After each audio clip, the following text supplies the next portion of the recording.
Hi students, இன்னைக்கு நம்ம இரண்டு பூனைகளும் குரங்கும் அப்படின்ற ஒரு ஸ்டோரி பார்க்க போகிறோம். கதையை வாங்க பார்க்கலாம். ஒரு வீட்டில் ஒரு கருப்பு பூனையும் ஒரு வெள்ளை பூனையும் இருந்தன.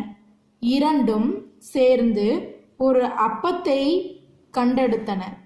ஒரு வீட்டில் ஒரு கருப்பு பூனையும் ஒரு வெள்ளை பூனையும் இருந்தன. ரெண்டும் சேர்ந்து ஒரு அப்பத்தை கண்டெடுத்தன. நான் தான் முதலில் பார்த்தேன், எனக்கு தான் அப்பம் என்றது கருப்பு பூனை.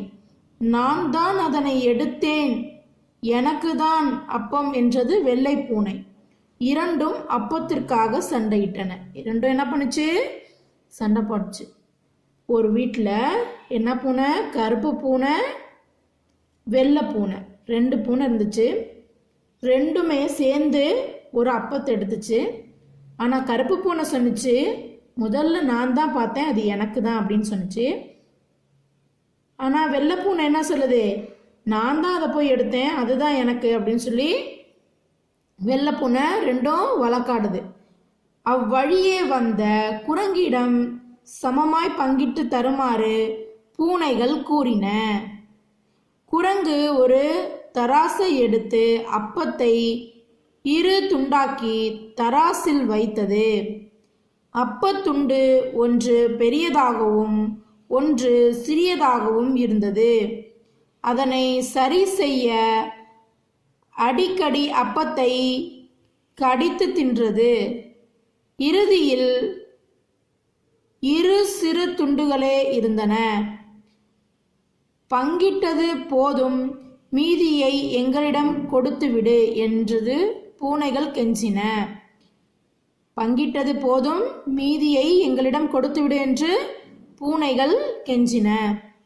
மீதமுள்ள அப்பம் என் வேலைக்கு கூலி என்று மீதத்தை தின்றுவிட்டது. குரங்கு பூனைகள் ஏமாந்து வருத்தத்துடனே போயின. அதாவது இந்த கதையில என்ன சொல்லிருக்குன்னா, ஏற்கனவே சொன்ன மாதிரி ரெண்டு பூனைகள், ஒன்று என்னது கருப்பு, இன்னொன்று வெள்ளை. வெள்ளை பூனையும் கருப்பு பூனையும் சேர்ந்து ஒரு அப்பத்தை எடுக்குது. ஆனால் கருப்பு பூனை சொல்லுது, நான் தான் அதை பார்த்தேன், அதுதான் எனக்கு, அது எனக்கு வேணும் அப்படின்னு சொல்லி சொல்லுது. நான் போய் அதை ஃபஸ்ட்டாக நான் தான் எடுத்தேன் அப்படின்னு சொல்லி வெள்ளை பூனை சொல்லுது, அது எனக்கு தான் அப்படின்னு சொல்லி சொல்லுது. இப்படி அவங்க ரெண்டு பேரும் அப்பத்தை வச்சுட்டு சண்டைட்டு கொண்டிருக்கிறப்ப அந்த வழியே ஒரு குரங்கு வருது. குரங்குகிட்ட கேட்குதுங்க ரெண்டு பூனைகளும், எங்களுக்கு அப்பத்தை பிரித்து கொடுங்க அப்படின்னு சொல்லி கேட்குறப்ப தராசை எடுத்து அப்பத்தை ரெண்டாக பிட்டு வைக்கிறப்ப ஒன்று ஏற்ற தாழ்வா ஒரு பக்கம் பெருசாகவும் ஒரு பக்கம் சின்னதாகவும் இருந்துச்சு.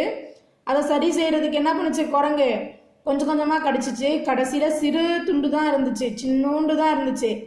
உடனே நீங்கள் பங்கிட்டது போதும் குரங்கு, நீங்கள் எங்களுக்கு அப்பத்தை கொடுத்துருங்க அப்படின்னு சொல்லிட்டு போயிடுச்சு. உடனே குரங்கு சொல்லுது, இந்த மீதி இருக்க சிறு துண்டும் உங்களுக்கு நான் வேலை செஞ்சேன் பார்த்தீங்களா, அந்த தராசில் அளந்து கொடுத்தேன் பார்த்தீங்களா, அதுக்காக அப்படின்னு சொல்லிட்டு எல்லா அப்பத்தையும் இந்த குரங்கே தின்றுச்சு. அதனால பூனைகள் என்ன ஆயிடுச்சு? ஏமாந்து போயிடுச்சு. இதிலிருந்து நமக்கு என்ன தெரியுது? நீதி ஒன்றுபட்டால் உண்டு வாழ்வு, ஒன்றுபட்டால் உண்டு வாழ்வு. இப்போ ஒற்றுமையாக இருந்தால் அவங்க ரெண்டு பேரும் சேர்ந்து அந்த ரெண்டு பூனையை எடுத்த பூனைங்களை சாப்பிட்ருக்குமா ஷேர் பண்ணி? ஆனால் அவங்கள்ட்ட ஒற்றுமை இல்லை. அதனால என்ன பண்ணிருச்சு? குரங்குகிட்ட அந்த அப்பம் போயிருச்சு. நம்மளும் ஒன்றுபட்டோம்னா நிறைய காரியங்களை செய்யலாம். ஓகேவா? Thank you students.